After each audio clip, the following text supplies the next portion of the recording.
Salut, j'espère que tu vas bien. Aujourd'hui, on va parler de la femme et l'importance d'être une femme qui a les vertus qu'elle recherche chez l'autre. Il y a des jeunes filles, il y a des femmes, il y a des jeunes femmes que j'entends dire « Moi, mon homme, il devrait être comme ça, avoir ça, travailler dans ça et avoir telle position, etc. etc. » Elles ont des exigences, ce qui est bien, ce qu'il est important d'avoir, mais sur ce point-ci, je voudrais poser deux questions. La première question est, est-ce que ce que tu recherches chez l'autre, tu retrouves cela en toi? Deuxième question, c'est, tu veux un homme de tel niveau, de telle position, mais est-ce que cet homme veut une femme de ton niveau et de ta position? En gros, tu voudrais du Louis Vuitton, mais est-ce que tu peux t'acheter du Louis Vuitton? Voilà. C'est très bien d'avoir des critères. Mais est-ce que ces critères sont, j'ai envie de dire, est-ce que ces critères sont accessibles? Maintenant que tu as ces critères-là, il est important que tu te demandes aussi, est-ce que je corresponds à un homme qui a ces critères-là? Et il y a une chose que je voudrais dire, c'est qu'il ne faut pas seulement miser dans tout ce qui est physique, apparence, extérieur, pour se dire qu'on peut avoir un homme et le garder. Non. Pour avoir un homme et le garder, même si on n'est pas non plus, à l'abri de quoi que ce soit, je pense qu'il est plus important de miser sur une chose que l'homme ne trouve plus aussi facilement qu'il pourrait la trouver. Si aujourd'hui tu es une femme, une jeune fille, une jeune femme, tu as des diplômes, tu as ta maison, tu as ta voiture, tu es active, tu es indépendante financièrement, voilà, c'est très bien, c'est ce qu'un homme pourrait rechercher chez quelqu'un. Mais est-ce que tu penses que ça va faire rester un homme? Avoir un diplôme ou avoir des diplômes, c'est pas ça qui fait rester un homme. Tu peux même être la femme la plus spirituelle qui soit, revêtir l'apparence de la spiritualité. C'est pas ça qui fait rester un homme. Tu peux être aussi indépendante, entreprenante, que la femme du proverbe 31, de la femme vertueuse, c'est pas ça qui fera rester un homme. On en trouve des femmes qui savent faire à manger, qui savent tenir une maison. Mais au jour d'aujourd'hui, ce dont je voudrais parler, c'est le petit truc en plus. Ce qu'on ne peut pas acheter. Parce qu'aujourd'hui, tu peux dire, c'est pas grave, on aura des agents d'entretien, on aura un cuisinier, on aura une dame de ménage, on aura... Ok, c'est très bien. Mais, justement, ce sont des choses qu'on peut acheter. Ce sont des choses qu'on peut obtenir. Quelqu'un d'autre viendra nous aider. Mais qu'est-ce que tu apportes qu'on ne peut pas acheter? C'est ce dont un homme a besoin. C'est ce qu'un homme recherche. Et ce dont je parle se trouve en toi. Et si ça n'est pas encore en toi, il va falloir travailler pour que ça soit en toi. Il faut...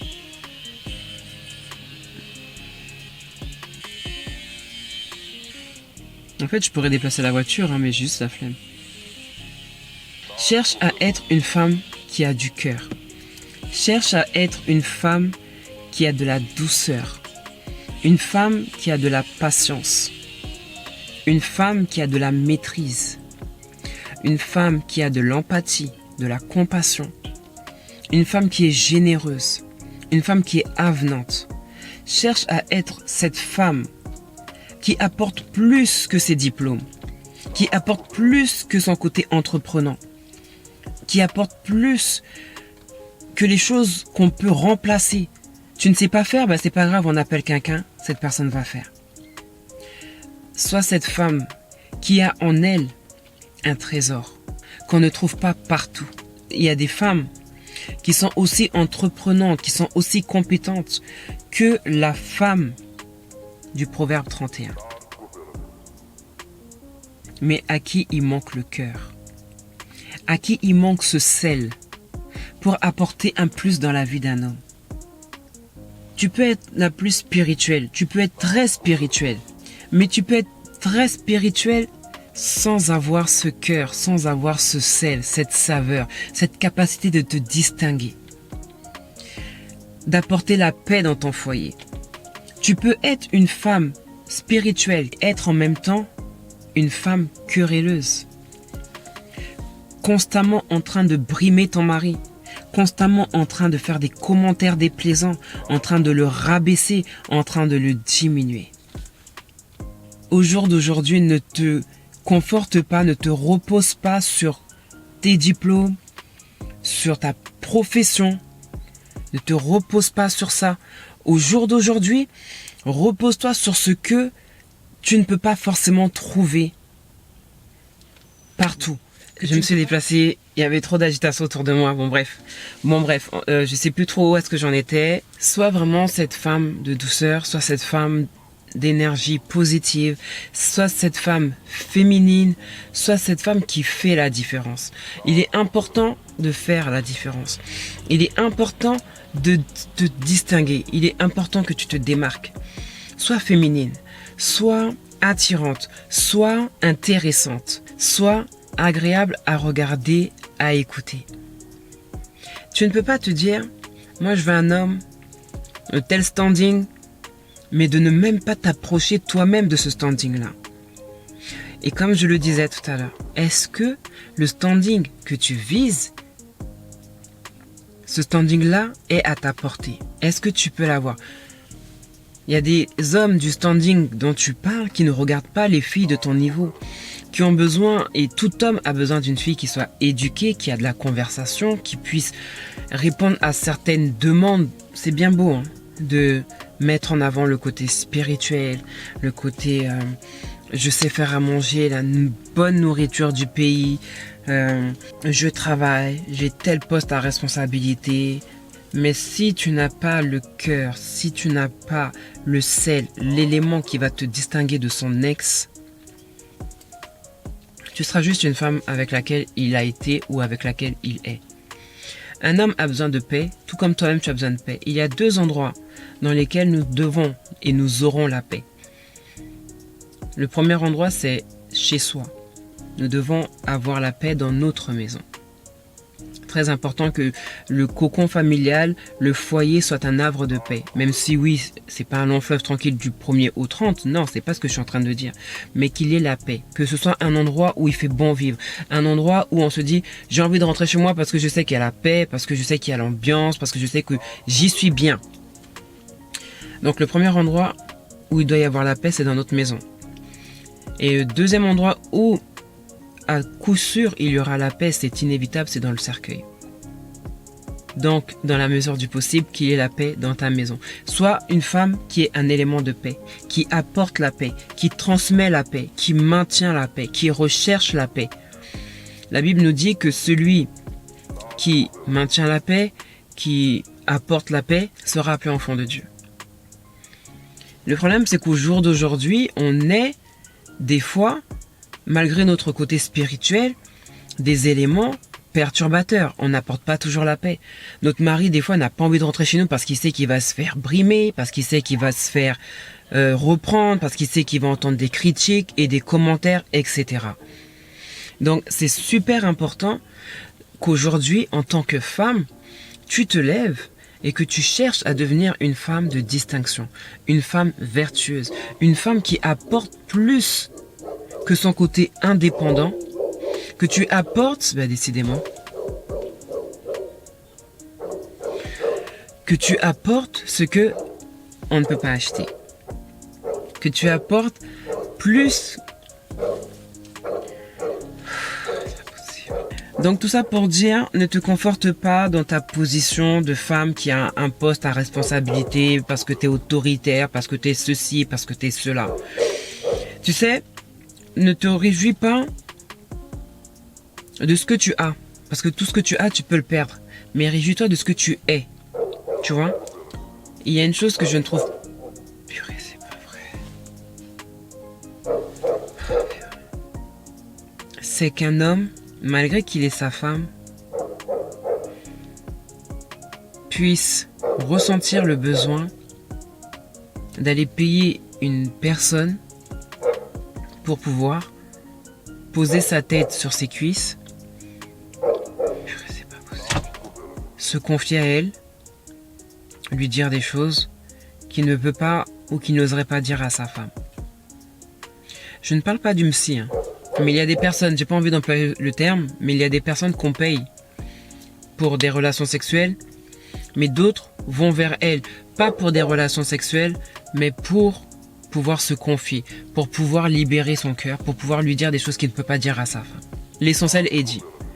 Ne te repose pas sur ce que tu as, mais repose-toi sur ce que tu es.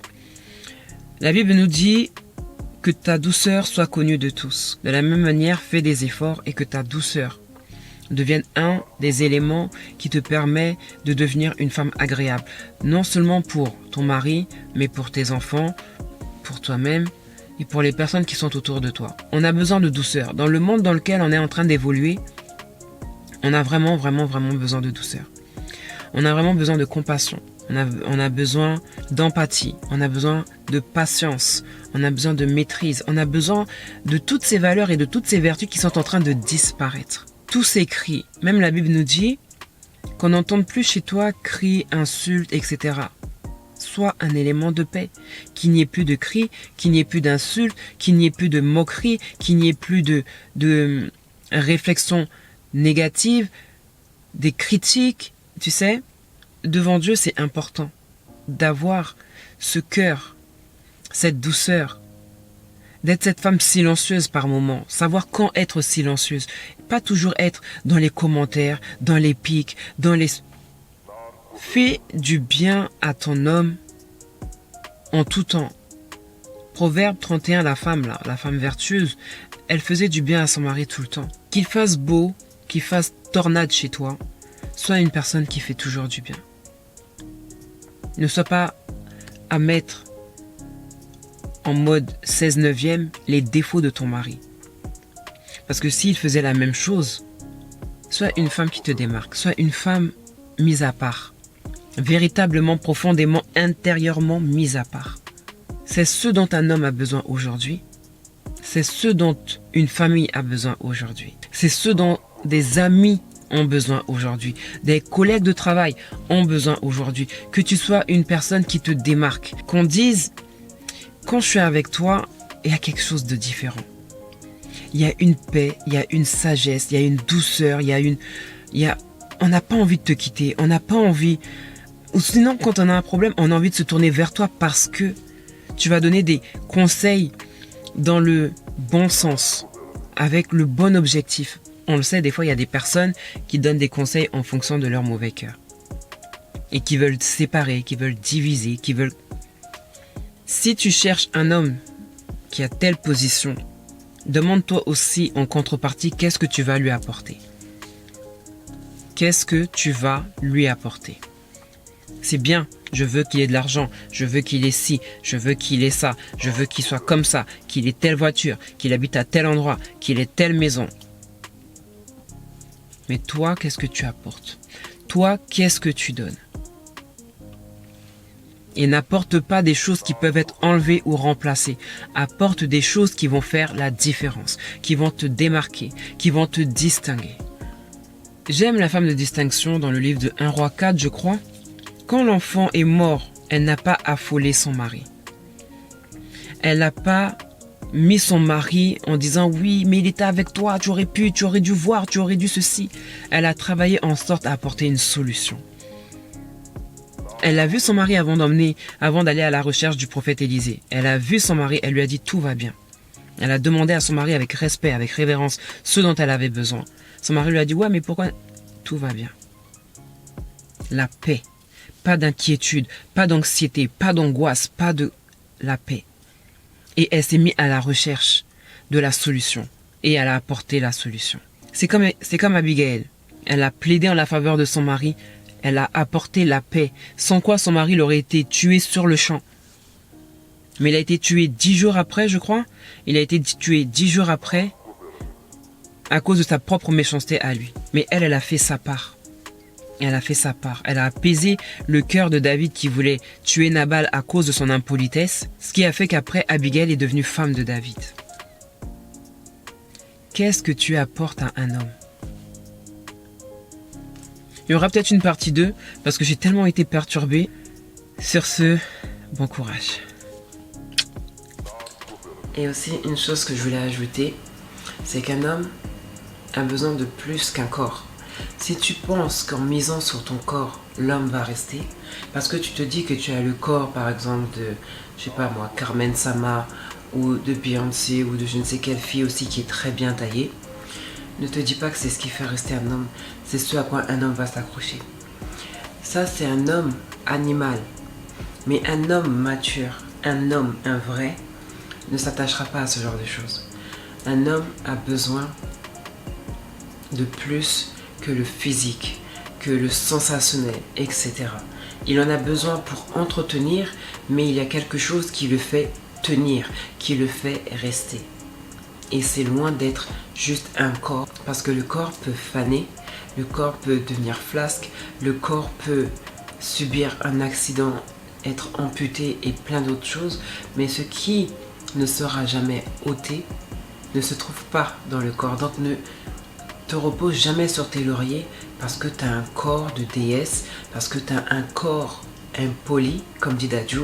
C'est un point que je voulais apporter, que je voulais ajouter, parce qu'aujourd'hui j'ai été un petit peu distraite tout au long de ma vidéo. Mais en rentrant là, je me suis changée comme vous le voyez, et il fallait absolument que je mette aussi ce point sur table. Donc sache que c'est juste un homme animal qui restera, qui sera intéressé par tout ce qui est extérieur. Mais un homme, un vrai, un homme, pas un homme animal, aura besoin de plus. Ce petit plus que d'autres n'ont pas.